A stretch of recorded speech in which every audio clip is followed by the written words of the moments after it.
Je n'ai pas beaucoup de temps, mais nous connaissons tous l'histoire de l'enfant prodige.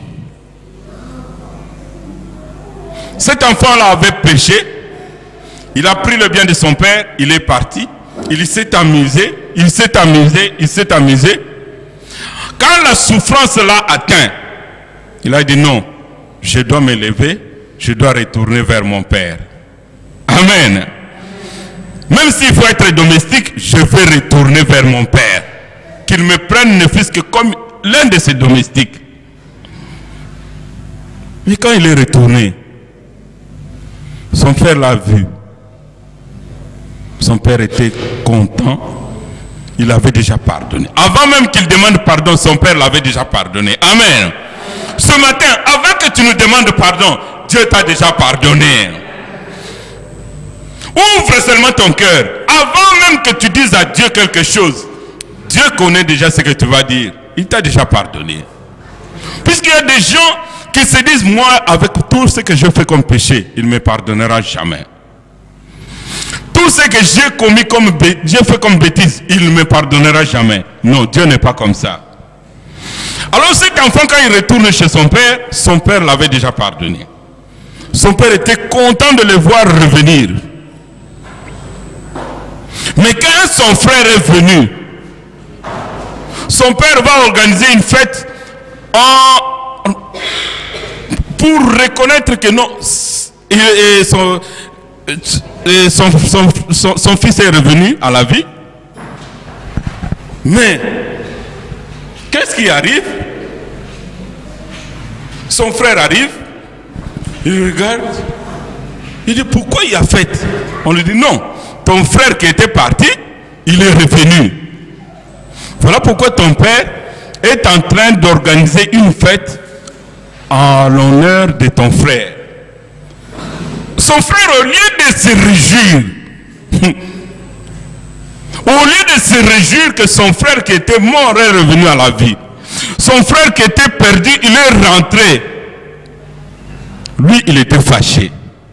Fâché pas contre son frère, mais contre son père. Vous savez combien d'enfants de Dieu se fâchent contre Dieu? Beaucoup d'enfants de Dieu se fâchent contre Dieu. Peut-être que toi aussi tu t'es déjà fâché contre Dieu. Peut-être moi aussi je me suis déjà fâché contre Dieu. J'avais déjà témoigné la fois passée.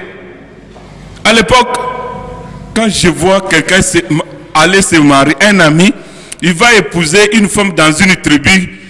Vous connaissez les tribus qui sont un peu chaudes là, hein? Les tribus qui font toujours des bagarres avec les mbélis. Alors je vois, je dis, oh, yo, kekobala et koloana. Ah.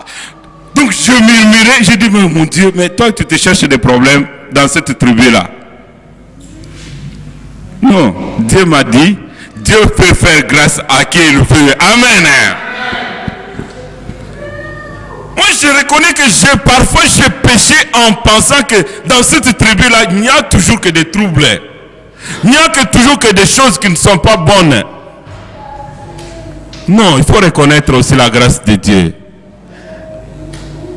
Cet enfant-là avait tort en se fâchant contre son père et en se fâchant contre son frère. Nous devons reconnaître que Dieu peut faire grâce, même à quelqu'un qui était un pécheur, il retrouve la vie. Il retrouve le salut de Dieu. Jésus était à la croix avec deux voleurs. Pour montrer que Dieu, quand il aime, il n'a pas de limite. Ce voleur-là, lui-même, il dit, nous méritons la mort. Nous méritons la mort, puisque nous avons péché, nous sommes récompensés du prix de ce que nous avons commis comme acte. Mais regarde, le Seigneur dit, ah, quand tu seras dans ton royaume, pense aussi à moi. Le Seigneur l'a regardé, Jésus lui a dit, toi, tu seras au paradis avec moi. Amen. Alléluia. Oh. Il a déjà tout gaspillé, il a tout fait comme bêtise, mais à la dernière minute, avant de mourir, il se répand. Ça, c'est la grâce de Dieu. Pour un humain, non. C'est pas juste. Non, c'est juste. Amen. Ne murmure pas, c'est juste. Une fois, j'avais suivi à la télévision des informations. Un papa, aux États-Unis, son fils, qui était un peu en trouble, il a pris une arme, il a tué sa mère, il a tué son frère, et il voulait le tuer. Je ne sais pas qu'est-ce qui s'est passé. Alors, ce qui nous intéresse, c'est que on l'a arrêté, on l'a mis en prison. Et comme il y a en Amérique, il y a la peine capitale, il devait passer sur une chaise. Mais il y a une loi qui dit, il faut que l'un des membres de la famille qui est vivant, il peut dire quelque chose en sa faveur ou en sa défaveur. Vous savez ce que le papa là a dit? Il a dit non, moi je suis un chrétien, ne les tuez pas. Alléluia. Il a dit ne les tuez pas. À cause de ce papa-là qui a témoigné au tribunal, on ne pouvait plus les tuer, mais il reste en prison en vie. À vie plutôt. Mais qu'est-ce que le papa dit? Au moins, il est en prison. Je peux aller le rendre visite et le serrer dans mes bras pour montrer que je l'ai pardonné puisque je suis un chrétien. Alléluia. Voilà pourquoi Jésus dit dans la Bible, si vous faites des choses que les païens font, vous saluez seulement ceux qui vous saluent, vous aimez seulement ceux qui vous aiment. Que faites-vous d'extraordinaire? Ce papa-là, il a fait des choses extraordinaires. Des choses que personne ne peut faire, mais lui, il a fait. Alléluia. Quand moi j'ai entendu ça, j'ai dit, waouh, il y a vraiment des chrétiens qui vivent la parole de Dieu. Ce n'est pas facile. Et un journaliste qui dit, grâce à son père, il a échappé à la mort. Mais le papa dit, au moins en prison à vie, je peux aller lui rendre visite, le serrer dans mes bras, pour lui montrer l'amour de Dieu. Alléluia. Il dit même en prison, il peut se repentir. Mais s'il meurt, il ne va plus se repentir. Non, Dieu est un Dieu bon. Il est un Dieu qui fait grâce à qui il veut. Amen. Ne juge pas ton prochain. Ne murmure pas. Dieu peut faire grâce.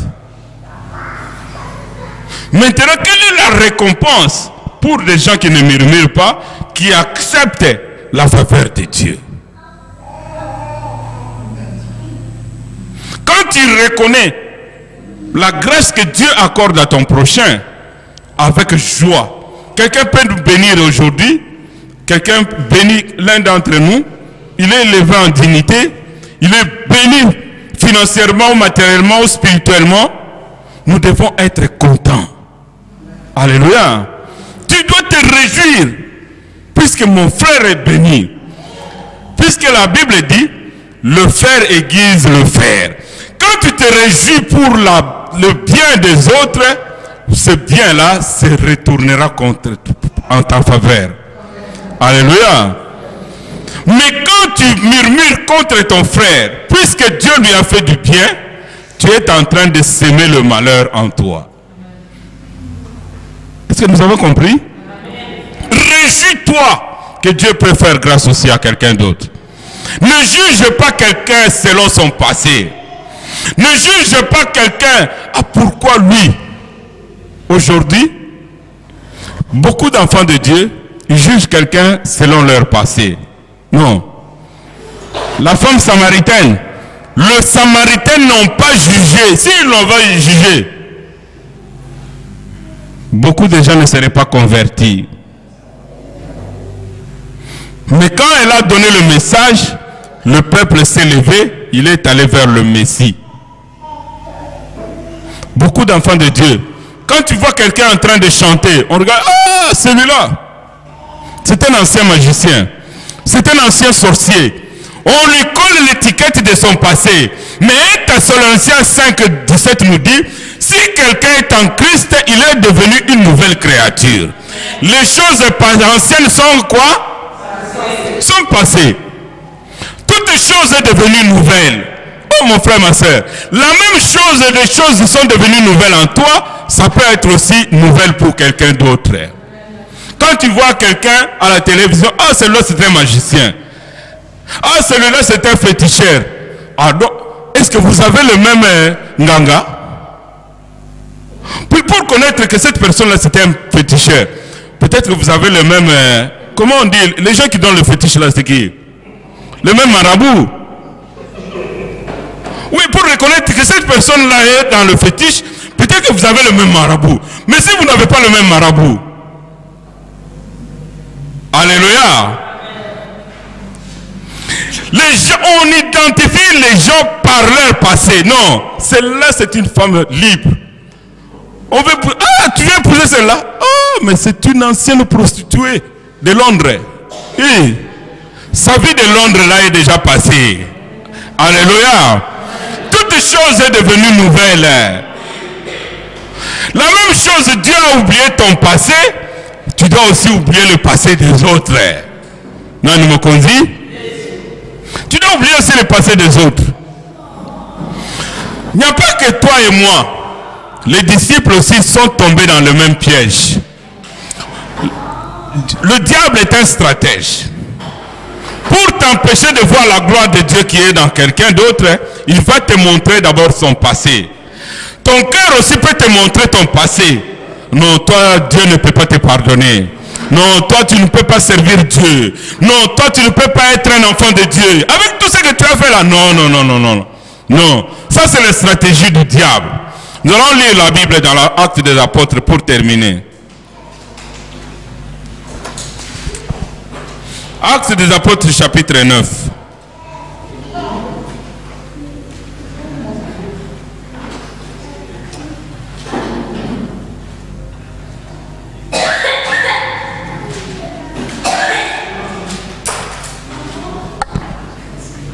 Quelqu'un a trouvé Actes des Apôtres chapitre 9?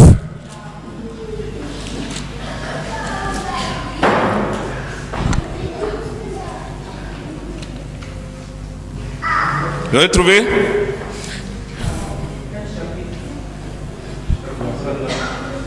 Le verset 10, à partir du verset 10.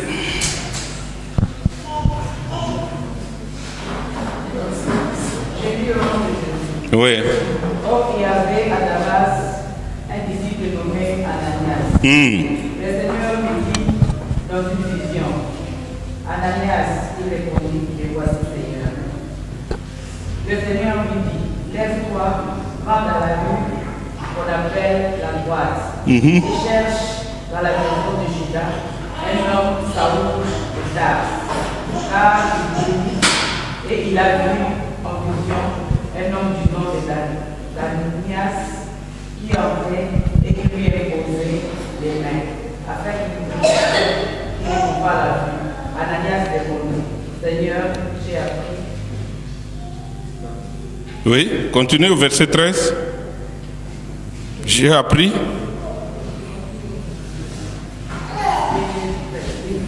Seigneur, j'ai appris. De plusieurs personnes.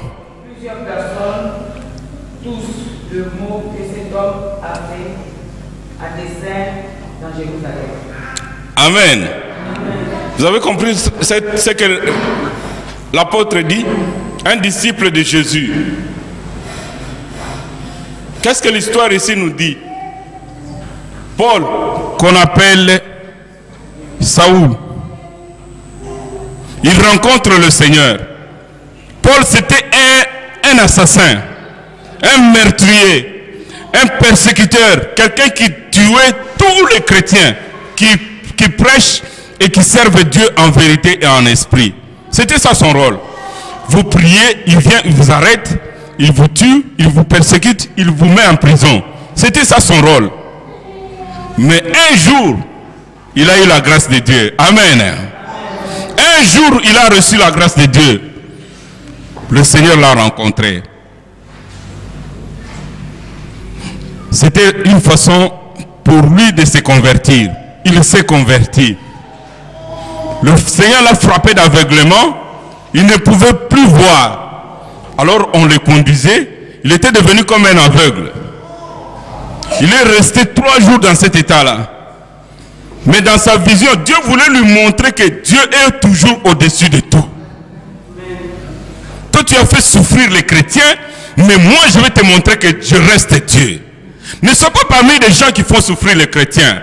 Ne sois pas parmi les gens qui combattent l'œuvre de Dieu. Puisque la lumière qui a frappé Saoul, elle peut te frapper.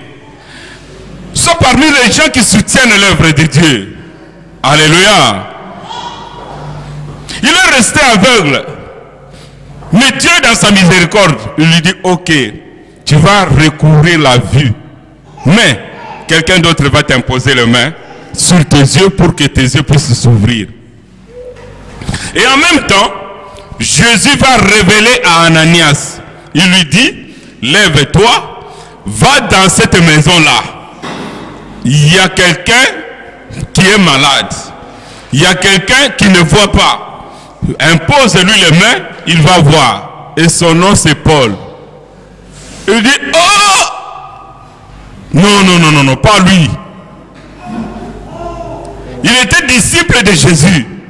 Ananias était un disciple de Jésus. Mais il dit, non, pas lui. Celui-là, un assassin, celui qui a tué beaucoup de nos frères, c'est lui. Mais si tu m'envoies chez lui, donc c'est pour mourir. Jésus lui dit, vas-y, puisque c'est moi qui t'envoie. Lui aussi, il est fils d'Abraham. Lui aussi, il est devenu chrétien.